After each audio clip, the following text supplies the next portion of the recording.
how to create an interactive quiz in Gemini AI. So if you want to create an interactive quiz in your Gemini AI, then what you need to do is first you need to make sure that you have a stable internet connection. After that, you need to go with your browser and then go with your search and search for Gemini AI. Now go with gemini.google.com and make sure that you've logged into your account. Once you've logged in, you'll get this kind of interface. You just need to simply go with the tools section, which will be here on the right side or in the middle of your screen. You will have the plus button, click on it.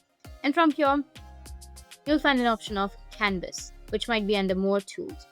Go with Canvas.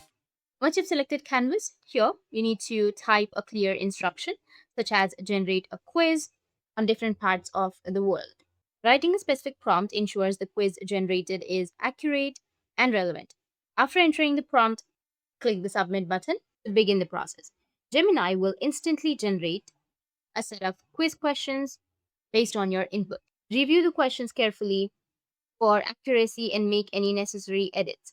So that's how you can create an interactive quiz in Gemini AI. And if you found this video helpful, hit the subscribe button. Thanks for watching.